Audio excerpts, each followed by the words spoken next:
नमस्कार। साताभरिका घटनाक्रमको चर्चा, परिचर्चा, जानकारी र विश्लेषण सहितको कार्यक्रम क्यापिटल फ्रन्टलाइनमा तपाईलाई स्वागत छ। म सुदीप गेवाली। यो कार्यक्रम Capital Television, Capital FM, Radio Sarangi Pokhara र मोरङ लगायत विभिन्न रेडियो स्टेसन तथा cfmonir.com र रेडियो सारङ्गी.com मार्फत पनि संसारभर एकैसाथ सुन्न सक्नुहुन्छ। यो साता पनि केही घटनाहरू सतहमा छन्। सुरुमा लागौं नक्कली भुटानी शरणार्थी प्रकरणतर्फ नै। यो प्रकरणमा जति जति अनुसन्धान गहिरिँदैछ त्यति नयाँ तथ्यहरू पनि बाहिरिरहेका छन्। थप आरोपितहरू पक्राउ पर्ने क्रम पनि जारी छ। अहिलेसम्म प्रहरीले अनुसन्धानका लागि भन्दै 16 जनालाई नियन्त्रणमा लिइसकेको छ, जहाँ पूर्व उपप्रधानमन्त्री मन्त्री पनि छन्। काठमाडौँ जिल्ला अदालतले पछिल्लो पटक पक्राउ परेका 2 जनालाई थप 2 दिन हिरासतमा राख्न अनुमति पनि दिइसकेको छ। गृह मन्त्रालय अन्तर्गत हज समितिका अध्यक्ष शमशेर मिया र भुटानी शरणार्थी नेता टेकनाथ रिजाललाई 2 दिन हिरासतमा राख्न अदालतले अनुमति दिइसकेको हो। गत सालको चैत्र 12 गतेदेखि यस प्रकरणको अनुसन्धान सुरु भएको थियो। संगठित अपराध कसुरमा 60 दिन प्राप्त हुने भएकाले प्रहरी र सरकारी वकिलसँग मुद्दा दर्ता गर्न अब केही दिन मात्रै समय बाँकी छ।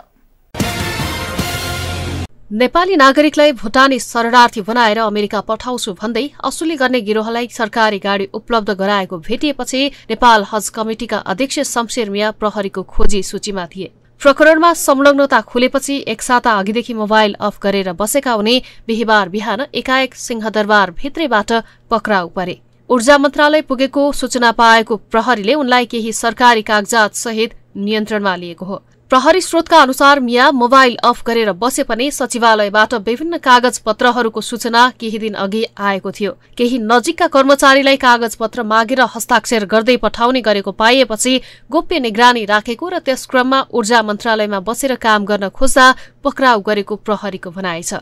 प्रहरीका अनुसार उनी कागज पत्रसहित पक्राउ परेका हुन्। हज कमिटिको सचिवालय गृह मन्त्रालयमा छ। प्रहरीका अनुसार गृह मन्त्रालयमा प्रहरी टोली पनि सधैँ तैनात रहने हुँदा शमशेर मिया गृहमा जाने गरेका थिएनन्। तत्कालीन ऊर्जा मन्त्री टोपबहादुर रायमाझी मार्फत प्रकरणका बिचौलियाहरूसँग जोडिएका मियाले आफूले प्रयोग गर्ने गरी गृह मन्त्रालयबाट लिएको गाडी ललितपुरका सानो भण्डारी र मोरङका केशव दुलाललाई दिएका थिए। BAB 1405 नम्बरको उनको गाडीमा भण्डारी दुलालहरूले चितवन सहित विभिन्न स्थानमा पुगेर पीडितहरूसँग रकम उठाएका थिए। कर्मचारी भएको बताउँदै विभिन्न व्यक्तिलाई लगेर गणनामा छुट शरणार्थीको फारम उनीहरूले भराएका थिए। जिल्ला प्रहरी परिषद काठमाडौँका एक अधिकृतका अनुसार पीडितले उनीहरूले सरकारी गाडी पनि ल्याएको भनेपछि त्यसबारे खोजी थालिएको थियो। त्यस क्रममा गृह मन्त्रालयकै गाडी प्रयोग भएको देखिएको थियो। त्यस क्रममा मियाले गाडी दिएको खुलेको थियो। कल डिटेल रेकर्ड र अन्य प्राविधिक पक्षले पनि मियाको बिचौलियाहरूसँग सम्पर्क देखिएको थियो। प्रहरीले मियालाई जिल्ला प्रहरी परिसर टेकु ल्याएको छ। उनलाई अदालत उपस्थित गराएर अनुसन्धानका लागि हिरासतमा राख्न म्याद थप पनि गरिएको छ। यस्तै बिहिबार नै भुटानी शरणार्थी नेता टेकनाथ रिजाल पनि पक्राउ परे। नक्कली भुटानी शरणार्थी प्रकरण अनुसन्धानका क्रममा रिजाललाई पक्राउ गरिएको जिल्ला प्रहरी परिषद काठमाडौँका SSP दानबहादुर कार्कीले जानकारी दिए। उनका अनुसार रिजाललाई बिहिबार झापाबाट काठमाडौँ ल्याइएको हो। पछिल्लो समय रिजालले पुनर्वास गराउन बाँकी छ। 1000 भन्दा बढी भुटानी शरणार्थीको समस्या समाधान गर्न माग गर्दै आएका थिए। उनकै मागका आधारमा गृह मन्त्रालयले भुटानी शरणार्थी समस्या समाधानका लागि 30 जेठ 2076 मा बालकृष्ण पन्थी नेतृत्वमा कार्यदल गठन गरेको थियो। नेपाली नागरिकलाई भुटानी शरणार्थी बनाएर अमेरिका पठाउने ठगी धन्दामा संलग्नताको आरोपमा पक्राउ परेका सानो भण्डारीले आफ्नो डायरीमा रिजाललाई 7 लाख रुपियाँ दिएको उल्लेख गरेका थिए। उनलाई त्यही आधारमा पक्राउ गरेको प्रहरी स्रोतको दावी छ। यो सँगै नक्कली भुटानी शरणार्थी प्रकरणमा पक्राउ पर्नेको संख्या 16 जना पुगेको छ। यसअघि प्रहरीले पूर्व उपप्रधानमन्त्री र पूर्व गृहमन्त्री सहितको VIP लगायतलाई समेत पक्राउ गरेर अनुसन्धान गरिरहेको छ। यो प्रकरणमा पूर्व उपप्रधानमन्त्री तथा एमाले नेता टोपबहादुर रायमाझी, पूर्व गृहमन्त्री तथा कांग्रेस नेता बालकृष्ण खाड, नेपाल सरकारका सचिव टेकनारायण पाण्डे र तत्कालीन गृहमन्त्री रामबहादुर थापाका सुरक्षा सल्लाहकार इन्द्रजित राई समेत पक्राउ परेका छन्। यस्तै कांग्रेसका पूर्व सभासद आङतावा शेर्पा समेत पक्राउ परेका छन्। यो प्रकरणमा सबैभन्दा पहिला 2079 चैत 12 मा केशव दुलाल, पासरका टंक गुरुङ र ललितपुर घर भएका सानो भण्डारी पक्राउ परेका थिए। यस्तै चैत 15 मा मोरङ घर भएका सागर राई पक्राउ परेका थिए। यस्तै पूर्व गृहमन्त्री खाँडका निजी सचिव नरेन्द्र केसी, सन्देश शर्मा, सन्दीप रायमाझी, रामशरण केसी र गोविन्द चौधरी पनि पक्राउ परेका छन्। बिहिबार पक्राउ परेका मिया र रिजाल बाहेक अन्य 14 जना विरुद्ध बुधबार 3 दिनको म्याद थप भएको थियो। नक्कली भुटानी शरणार्थी प्रकरणमा पक्राउ पूर्जी जारी भएका 15 जना अझै पक्राउ परेका छैनन्। नेपाली नागरिकलाई भुटानी शरणार्थी बनाएर अमेरिका लैजाने नाममा भएको अर्बभन्दा बढीको ठगी आरोपमा काठमाडौँ उपत्यका अपराध अनुसन्धान कार्यालयले चैत्र 12 गते 3 जना बिचौलियालाई पक्राउ गरी अनुसन्धान अगाडि बढाएको थियो। फरार हुनेहरूमा राईका छोरा निरज र बादलका छोरा प्रतीक सहित छन्। त्यसयता ठगी मुद्दालाई संगठित अपराधमा लगेर हिरासतमा राखेर अनुसन्धान गर्ने समयलाई 60 दिनमा पुर्याइएको थियो। प्रहरीका अनुसार पीडितले जनही 20 देखि 50 लाख रुपियाँसम्म बुझाएको आरोप लगाएका छन्। भुटानी शरणार्थी समस्या समाधान गर्न गठन भएको कार्यदलले तयार गरेको प्रतिवेदनमा पछि नेपालीको नाम पनि समावेश भएको पाइएपछि हाई प्रोफाइलहरू तानिएका हुन्। कार्यदल गठन गर्नु अघिदेखि नेपाललाई भुटानी शरणार्थी बनाएर अमेरिका लैजान गिरोह सक्रिय भएको र त्यसको नेक्सस माथिसम्म रहेको अनुसन्धान अधिकारीहरू बताउँछन्। अनुसन्धान प्रतिवेदन प्राप्त भएपछि काठमाडौँ जिल्ला सरकारी वकिल कार्यालयले अध्ययन गरी अभियोग पत्र तयार गर्नेछ। आगामी मंगलबारसम्म अदालतमा अभियोग पत्र दर्ता गरिसक्नुपर्नेछ। काठमाडौँ जिल्ला सरकारी वकिल कार्यालय प्रमुख अच्युतमणि नेउपारीले अनुसन्धान प्रतिवेदन आएपछि मात्र कतिजना प्रतिवादी कायम हुनेछन् भन्ने बारे भन्न सकिने बताएका छन्। प्रहरीका अनुसार आरोपीहरूलाई ठगी, संगठित अपराध, कृत्य, राष्ट्रहित प्रतिकूल हुने काम गरेको कसुर लगायतमा मुद्दा चलाउन सिफारिस गर्ने तयारी छ। केही आरोपीहरूको हकमा सम्पत्ति शुद्धिकरण र भ्रष्टाचारको कसुरमा पनि अनुसन्धान गरेर राय दिने प्रहरीको तयारी छ। भुटानी शरणार्थीको कोटामा अमेरिका पठाउने नाममा ठग्ने गिरोहको अनुसन्धान अन्तिम चरणमा पुगेको छ। जिल्ला प्रहरी परिसर काठमाडौँले आइतबार सरकारी वकिल कार्यालयमा अनुसन्धान प्रतिवेदन बुझाउने तयारी गरेको छ। 3वटा कसुरसँगै संगठित अपराध र एकीकृत कसुर बापत थप सजायको माग दावी गर्नुपर्ने प्रहरीको जिकिर छ। मुलुकी अपराध संहिता 2074 को दफा 51 अनुसार राज्य विरुद्धको कसुर अन्तर्गत राष्ट्रहित प्रतिकूलको कसुर पर्छ। राष्ट्रहित प्रतिकूलको कसुरमा 5 वर्षसम्म कैद र 50,000 सम्म जरिवाना हुने व्यवस्था छ। अनुसन्धानमा संलग्न एकजना अधिकृतका अनुसार प्रहरीले 3वटा कसुरमा सजाय गर्न मागदाबी लिनुपर्ने राय सरकारी वकिललाई दिँदैछ। राष्ट्रहित प्रतिकूलको कसुर, ठगी र कृत्य सम्बन्धी कसुरमा अधिकतम सजाय हुनुपर्ने मागदाबी लिएर अदालतमा मुद्दा लैजान राय सहितको अनुसन्धान प्रतिवेदन बुझाउने तयारी भइरहेको अनुसन्धानमा संलग्न एक अधिकृतले बताएका छन्।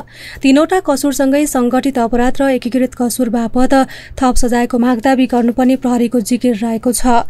मुलुकी अपराध संहिता 2074 को दफा 51 अनुसार राज्य विरुद्धको कसुर अन्तर्गत राष्ट्रहित प्रतिकूलको कसुर पर्छ। राष्ट्रहित प्रतिकूलको कसुरमा 5 वर्षसम्म कैद र 50,000 सम्म जरिवाना हुने व्यवस्था रहेको छ। मुलुकी अपराध संहिता 2074 को दफा 249 अनुसार ठगी मुद्दामा 7 वर्षसम्म कैद र 70,000 सम्म जरिवाना हुने व्यवस्था रहेको छ। प्रहरीले आरोपीहरूलाई कृत्य मुद्दामा पनि सजाय मागदाबी लिन सरकारी वकिललाई राय प्रतिवेदन बुझाउने तयारी गरेको छ। संगठित गिरोहले भुटानी शरणार्थीको कोटामा अमेरिका जान खोज्ने पीडितहरूलाई दिएको नक्कली शरणार्थी परिचय पत्र प्रहरीले बरामद गरेको छ। सरकारी छाप दस्तखत कृत्य मुद्दामा 7 वर्षसम्म कैद र 70,000 सम्म जरिवाना हुने व्यवस्था रहेको छ। 3वटा कसुरसँगै प्रहरीले संगठित अपराध र एकीकृत कसुर बापत थप सजाय गर्दा सबैभन्दा बढी सजाय हुने कसुरको बराबर र त्यसभन्दा थोरै सजाय हुने कसुरमा आधा सजाय हुने व्यवस्था रहेको छ। एकीकृत कसुर बापत ठगीमा 7 वर्ष, कृत्यमा 3.5 वर्ष र राष्ट्रहित प्रतिकूलको कसुरमा 2.5 वर्ष गरेर 13 वर्ष कैद सजाय हुन सक्ने व्यवस्था रहेको छ। एकीकृत कसुर अन्तर्गत नै संगठित अपराधमा थप 50% कैद हुने व्यवस्था रहेको छ। संगठित अपराध निवारण ऐन 2070 को दफा 9 अनुसार अभियोजन गर्दा सरकारी वकिलले सबै कसुरमा थप 50% सजाय मागदाबी लिन सक्छन्। 3वटा कसुर र संगठित अपराध अन्तर्गत थप सजाय सहित 28.5 वर्ष कैद माग्ने गरी अनुसन्धान प्रतिवेदन तयार भइरहेको पनि बताइएको छ। ठगी, कृत्य र राष्ट्रहित प्रतिकूलको कसुरमा अलग अलग सजाय गर्दा 19 वर्ष हुन्छ। संगठित अपराध बापत थप 50% सहित 28.5 वर्षसम्म कैद सजाय मागदाबी लिनुपर्ने अनुसन्धान अधिकृतहरूले राय दिँदैछन्। अब लागौं अर्को प्रसङ्गतर्फ। प्रतिनिधि सभा बैठकमा बिहिबार प्रधानमन्त्री पुष्पकमल दाहाल प्रचण्ड र सांसदहरू बीच रोचक सवाल जवाफ भयो। विभिन्न दलबाट प्रतिनिधित्व गर्ने तथा स्वतन्त्र सांसदले सोधेको प्रश्नमा प्रधानमन्त्रीले एक एक गरी जवाफ दिए। प्रधानमन्त्रीलाई लडाकु शिविर अनियमितता, नक्कली शरणार्थी प्रकरणदेखि आसन्न भारत भ्रमणसम्मका प्रश्न सोधिएको थियो। आफूमाथि नै लागेको अनियमितताको आरोप, खास गरी लडाकु शिविर प्रकरणको प्रधानमन्त्रीले खण्डन गरे। आरोप पुष्टि भए जेल जान तयार रहेको समेत उनको भनाइ थियो। प्रधानमन्त्री प्रचण्डले पूर्व लडाकुको शिविरमा भ्रष्टाचार गरेको आरोप पूर्वाग्राही भएको बताएका छन्। तर यो विषयमा कसैले दिएको उजुरीमा दोषी देखिए आफू जेल जान समेत तयार रहेको उनले बताए। संसदमा बिहिबार भएको प्रश्नोत्तरमा राप्रपा सांसद ज्ञानेन्द्र शाहीले प्रधानमन्त्री प्रचण्डलाई सीधा प्रश्न गरेका थिए। 8,460 जना पूर्व लडाकु, पूर्व माओवादी लडाकुका नाममा त्यतिखेर अरबौं रुपैयाँ राज्य कोषबाट गएको छ। तर ती 8,460 जना लडाकु को हुन्, कहाँ छन्, उहाँहरूको नाम के हो, यसको कहीँ कतै पनि रेकर्ड आजसम्म देखा परेको छैन। र प्रधानमन्त्रीज्यूलाई एउटा अवगत गराउन चाहन्छु, स्वयं प्रधानमन्त्रीज्यूले 2064 सालमा एउटा भिडियो आयो। त्यो भिडियोमा प्रधानमन्त्रीज्यूले भन्नुभएको छ, हामीसँग 7 देखि 8,000 जना मात्र लडाकु हो, तर हामी 35,000 बनाउँछौँ, बाँकी फेक बनाउँछौँ भनेर भन्नुभएको छ। र त्यो भिडियो स्वयं प्रधानमन्त्रीले चाहिँ फेक लडाकु भर्ती गरेको स्वीकार पनि गर्नुभएको छ। र साथसाथै म अहिले प्रधानमन्त्रीज्यूलाई अर्को के भन्न चाहन्छु भने त्यो 8,460 जना लडाकुको नाममा विगत करिब 5 वर्षसम्म राज्य कोषबाट अरबौं रुपैयाँ तपाईँको राज्य कोषबाट गएर व्यापक भ्रष्टाचार भयो भन्ने छ आरोप। तपाईँलाई नै छ त्यो आरोप। तपाईँलाई चाहिँ एउटा यसको यो आरोपलाई अन्त्य गर्नका लागि तपाईँले संसदको विशेष समिति गठन गरेर यसको छानबिन गर्न तपाईँ तयार हुनुहुन्छ? सांसद शाहीको प्रश्नको जवाफ दिने क्रममा प्रधानमन्त्री प्रचण्डले पूर्व लडाकु शिविरको भौतिक पूर्वाधार र राशन पानीका लगिदिएको सम्पूर्ण रकमको अडिट रेकर्ड नै रहेको बताए। रामशरण महतो अर्थमन्त्री हुनुहुन्थ्यो, उहाँहरू समेतले रुजु गरिसकेपछि त्यो पटाक्षेप भइसकेको कुरा हो। यसलाई अहिले राजनीतिक आग्रह र पूर्वाग्रहका साथ उठाउने गरिएको देख्दा म आफै आश्चर्यमा पर्ने गरेको छु। इतिहासको एउटा त्यस्तो परिघटना जसले देशलाई शान्तिको नयाँ युगतिर ल्याउन मद्दत गर्यो। इतिहासको त्यो संवेदनशील घडी जति बेला विभिन्न क्यान्टोनमेन्टमा हजारौं लडाकुहरू राखेर देशलाई, शान्तिलाई, लोकतन्त्र र परिवर्तनलाई संस्थागत गर्न मद्दत गर्यो र त्यो रकम जो राज्यबाट दिइयो र त्यसको अडिट भएर टुङ्गो लागिसकेको विषय पटक पटक राजनीतिक आग्रहको रूपमा ल्याइएको छ भन्ने मेरो बुझाइ छ। त्यतिबेला गिरिजा प्रसाद कोइराला प्रधानमन्त्री र डाक्टर रामशरण महत अर्थमन्त्री रहेको बताउँदै उहाँले रुजु गरिसकेको उक्त विषयलाई राजनीतिक आग्रह पूर्वाग्रहका साथ उठाउने गरेको देख्दा आफै आश्चर्यमा परेको पनि बताएका छन्। यस्तै प्रधानमन्त्री प्रचण्डले नागरिकता विधेयक 1 महिनाभित्र टुङ्गो लाग्ने बताएका छन्। प्रधानमन्त्रीसँग प्रश्नोत्तरमा जसपा सांसद दीपक कार्कीले प्रश्न राखेका थिए। वर्तमान सम्माननीय राष्ट्रपतिज्यूले त्यो नागरिकता विधेयक प्रमाणित गर्नुहुन्छ कि गर्नुहुन्न? उक्त नागरिकता विधेयकप्रति सम्माननीय प्रधानमन्त्रीज्यूको के धारणा छ? र सम्माननीय प्रधानमन्त्रीज्यूले प्रधानमन्त्री भइसकेपछि 6 महिनाभित्र नागरिकता समस्या समाधान गर्छु भन्नुभएको थियो। आज 5 महिना बितिसक्यो। सम्माननीय प्रधानमन्त्रीज्यूलाई 1 महिनाको अवधि छ।